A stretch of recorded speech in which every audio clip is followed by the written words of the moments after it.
Bueno, Jens, te hago también la pregunta de los desafíos, porque a diferencia de Mills y de Cacao, tal vez Definite no tiene en su patio, como diríamos, una finca de cacao de donde puede tomar, jugar, producir, hacer, elaborar. ¿Ha sido eso un desafío para ustedes? ¿Cómo lo han manejado? Bueno, exacto. Nosotros trabajamos ahora con 7 diferentes productores de cacao juntos, donde primero vamos a la finca y vemos cómo trabajan y después nos traemos una muestra y vemos qué podemos hacer con esto. También queremos ver, por supuesto, cómo trabaja, si eso es sostenible y todo, y también si podemos esperar siempre la misma calidad, porque puede ser que una vez te dan una muestra y la próxima vez, bueno. Claro, hay un Eh, pequeño cambio. Sí, claro. A mí me gustaría tener mi propia finca, pero yo sé también que muchos dicen, no lo hagas, no lo hagas. Mucho trabajo. Eso es como comprarte un bote. Todo lo que tú le gastas, lo que te absorbe, el trabajo y las canas que te provocan, no creo que te convenga. Sí, pero me gustaría hacer también mis propias pruebas de fermentación y Claro. todo eso, ¿no? No tenemos esto. Ahora nos ayudaría con esa alza de precio de cacao, tener nuestro propio cacao probablemente. Pero tenemos otros retos también como, por ejemplo, estamos en una isla, ¿no? Y hay que importar muchas cosas, entonces eso hace todo caro, como las maquinarias, algunos ingredientes también, empaques importamos también y sí, eso hace todo un poquito más caro. Y cuando quieres exportar también, También. sube ese precio, ¿no? Sí. Si uno está bueno, sí, al final si uno está en Estados Unidos y Europa, también allá, ellos tienen que importar el cacao. Al final esa es la ventaja que tenemos aquí. Yo me meto en mi carro y voy a la finca y me busco un saco de cacao. Hay ventajas. Es muy cierto lo que, por lo menos hay 2 ingredientes que creo que podríamos mejorar o tratar de fomentar en el país. Son el azúcar. La azúcar orgánica. Parece extraño. Lamentablemente somos un gran productor de azúcar, pero nuestro azúcar no está al nivel de nuestro cacao. Y la leche. Para los que quieren hacer chocolate con leche, la leche es un problema, tiene vertientes políticas muy complicadas. Básicamente no. Nosotros una vez importamos, porque queremos hacer un chocolate con leche, importamos de una cooperativa alemana. Hace leche. Buena leche, sí. Fantástica. O sea, estaba de montaña, ¿no? Bavaria, en la montaña, vaca seleccionada, de raza seleccionada. Llegó esta leche que era una cosa de película. O sea, nada que ver, con sabor fresco, verde, nada de pesado, una cosa fantástica. Pero nos costó, como tú sabes, aquí hay una especie de, vamos a ir, alocación privilegiada. O sea, los importadores son ellos y nos pueden ser otros. Sí. Multiplicó por 4, literalmente. Sí. Y entonces, la cantidad que tuvimos que importar era mucha para lo que podíamos consumir y el resultado tuvimos que botar la mitad porque después de 7 u 8 meses es shelf life. Y localmente te puede aparecer de todo, ¿no? Leche en polvo de Nueva Zelanda, de Colombia, lo que sea. Exacto. Y ellos te garantizan solamente la cantidad de grasa, pero el sabor y todo mismo. Por eso nosotros decidimos cortar y eliminar todo lo que era de leche vacuna y usar solamente, digamos, los, ¿cómo se llama? Replacement, ¿no? No se puede decir leche porque no es una glándula mamaria, ¿no? Solo lo que sale en la glándula mamaria se puede bebida de almendra. Ni siquiera bebida. Polvo de bebida de almendra. Exactamente. Polvo de bebida de almendra, de coco y de yuca. Sí. Eso es lo que nosotros usamos. Entonces, la leche hay que trabajarlo. El azúcar, y no es difícil, porque el contenido de cenizas, de impurezas que tiene nuestro azúcar es muy alto. Entonces, tiene un efecto no de enriquecer, sino de alterar de manera incontrolada el sabor del cacao. Además, tiene alto nivel de humedad y raramente free flowing, altera mucho, emulsiona, hace de todo. Y realmente nos merecemos una industria azucarera un poco más cooperativa. Claro. El reto del azúcar es realmente para importar azúcar se necesita un permiso de INAZUCAR. Nosotros lo obtuvimos luchando casi 2 años con el Ministerio de Industria y Comercio, nos apoyó. Duró casi 2 años para obtener el permiso. lo hicimos con otros chocolateros juntos, un permiso. Hicimos la primera importación. Cuando queremos hacer la segunda, me dice, no, ya no tienes el permiso. Cambió el gobierno y nos quitaron el permiso. Y empezó de nuevo. Entonces, ya tuvimos más contactos, fue más rápido. Pero entonces, unos hoy no sabe si mañana tiene el mismo permiso que hoy, ¿no? Entonces, eso lo hace muy difícil. Hay una seguridad de siempre poder en vez de comprarte una finca de cacao, cómprate un ingenio azucarero para que produzca azúcar para todos nosotros. Exacto. Ahí está la idea de negocio.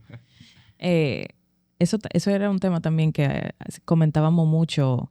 Es parte de los desafíos. Estas tendencias también traen alza en los precios. Sí, obviamente hay otro también que es absolutamente factible, que es la vainilla. La vainilla aquí hay que encontrar un polinizador capacitado. Hay algunos. Lo hacen en Madagascar, lo hacen en otros sitios. Yo sé que los armenteros en Progreso tenían 3 o 4 cositas. Sí, pero vamos a hacer vainilla porque es una cosa carísima y nosotros no podemos usar derivados químicos porque tiene un sabor como de plástico. Claro. Y ahora estamos contentos que la vainilla está más o menos normal, pero supo estar 10 veces más cara de lo que está ahora y puede volver a pasar. Bueno, antes de iniciar a grabar hablábamos del alza de los precios del cacao. Han incidido todas estas tendencias en esa alza. Ahora el consumidor está dispuesto a pagar un chocolate tan caro, o hasta qué punto vamos a llegar, porque, por ejemplo, ustedes que han participado siempre en ferias internacionales, en las ferias vemos locuras de precio, hasta $20 por barra de chocolate. De 50 gramos, ¿no? Sí, de 50 gramos. Y tal vez un fin de semana uno se da un gusto y lo compra, pero para el día a día... Ese rubio danés, ¿no? ¿Cómo se llama? Pero creo que eso era lo que estábamos hablando también, que todo depende el nivel, o sea, el consumidor, porque si es un consumidor que está acostumbrado a pagar $4 por un chocolate, que tú se lo subas a $8 no te va a pagar $8. Pero si ya te está pagando $8 y tú lo subes a 10, ya es un consumidor que ya está acostumbrado a pagar un precio más alto para un chocolate. Pero el alza del precio del cacao todavía no se va a poder reflejar en los precios de los chocolates, porque todavía el consumidor no está preparado para aceptar esa alza en precio. O sea, entonces no se va a reflejar tampoco ni en los chocolateros, ni en la finca todavía. O sea, todavía ese efecto que se está viendo en los mercados de valores, que es a donde se está viendo, no se va a ver a los productores y a los chocolateros. Todavía no se ha podido reflejar. Bueno, yo también agregaría que otro de los desafíos es el tema de la comunicación. ¿Cómo podemos hacer entender que todas estas categorías, clasificaciones, designaciones que lleva un chocolate, la podamos primero plasmar en un empaque que ya de por sí tiene un límite de espacio bastante reducido y que el consumidor entienda todo lo que conlleva? Lo vemos siempre en cacao. Queremos poner la mayor cantidad de información posible porque es un producto que tiene, como ustedes también, tiene tantas particularidades, se ha elaborado con tanto nivel de artesanía, de ingredientes de alta calidad, historia de familia, historias personales. ¿Cómo se lo comunicamos todo eso al consumidor dominicano? Y eso pasa, que es muy difícil porque entonces el consumidor, o vamos a decir hasta los mismos puntos de venta, es difícil una vez hasta llegarle al consumidor porque los mismos puntos de venta son importadores de productos y son importadores de chocolate y le dan preferencia a esos chocolates que importan desde afuera antes de a los productores locales. Sí. Y entonces, como tú dices, ¿cómo un consumidor va a entender todo lo que se tuvo que sudar, sufrir y todo para sacar esa barrita de chocolate que está ahí en ese anaquel del supermercado? Como dice mi mamá, esos son mis hijos. Exacto. Ella ve a alguien que agarra su barra y lo tira en la mesa y ella, no, espérate, cuidado, ese es mi hijo. Eso es un labor, o sea, para sacar un chocolate, o sea, no se imaginan todo lo que conlleva hacer un chocolate. Y después nosotros exacto. Quizás lo que ellos escucharán, no. Y después está en un supermercado donde hace calor y tú estás allá como, ay no, trabajo, nadie, todo, y se daña todo. O personas que con muy buenas intenciones, traigan los chocolates al parque, que hay una actividad de no sé qué, y uno, bueno, ahí no se puede. Ahora, es muy desafiante también, como ustedes dicen, el tema de los supermercados y tiendas así, que te colocan el producto primero, en un pasillo con 10.000 productos que no tienen nada que ver con la calidad de esos chocolates. Y segundo, como tú dices, no está la madre ahí presentando a sus hijos. Exacto. Entonces, nadie te atiende, nadie te dice, prueba este se elaboró con cacao de Nagua o de... Exacto. Eso también es un desafío, pero ¿cómo se comunican ustedes con sus consumidores? Bueno, es principalmente con Instagram ahora. Ujú. Instagram. Las redes sociales. Sí, redes Sí. sociales, honestamente. Página web, pero mayormente Instagram. Bueno, ahora con ese podcast. Ahora Creo sí. Ahora que sí. Estamos empezando con podcast. Yo estuve ahora en el País Vasco, ¿no? Invitado por el Basque Culinary Center, Ujú. que es una de las instituciones en Europa más reconocidas por su autoridad en ámbito culinario. Para darles una idea, en San Sebastián hay más restaurantes estrella Michelin que en París. Mm. O sea, ellos le dan un gran valor. El País Vasco se ha promovido mucho gracias a la cultura culinaria y le ha invertido mucho. Entonces, Basque Culinary Center, me hicieron el honor, que me lo financiaron, de ir a hablar con ellos. Cosa curiosa, prefieren que uno hable inglés en vez que en español, porque para ellos eso de la lengua, de la identidad vasca es una cosa muy importante. Entonces, para no herir susceptibilidades de mejor uno en o de inglés. otro, en inglés. Una cosa extrañísima, ¿no? Es como venir acá y hablar francés, porque sí. Pero nada, y varias personas del público que yo nunca hubiese imaginado se me acercaron y me dijeron, tú eres el del podcast de Durán. Ah, sí. ¿De verdad? Sí, entonces, sí, pero vuelvan a hacerlo, era tan interesante nuestra entretención, como somos pequeños chocolateros, que no sabíamos todas esas cosas, vuelvan, comuniquen, hablen, que necesitamos saber lo que está pasando. Claro. Muy bien. Sí, sí, nos pasaba mucho también que venían personas, chefs o reposteros Sí. que nunca habían visitado una plantación de cacao. Entonces, Un chef vasco que me Claro. dice en inglés, vuelva a hacerme Claro. un podcast. hemos llegado lejos. Tanto durante la pandemia me parece una cosa interesante. Hemos llegado lejos. Muy lejos. Pero hablando un poquito sobre eso, retomando el concepto del Bean to Bar, fue en realidad un movimiento que surgió en Estados Unidos. Y él tenía vamos a llamarle un perfil de personajes muy específicos que lo veíamos mucho en Estados Unidos. Sí, sí. Los Bean to Bar dominicanos, ¿usted cree que tienen ese perfil? No son tan hippies. no son hippies, son diferentes, otra cosa.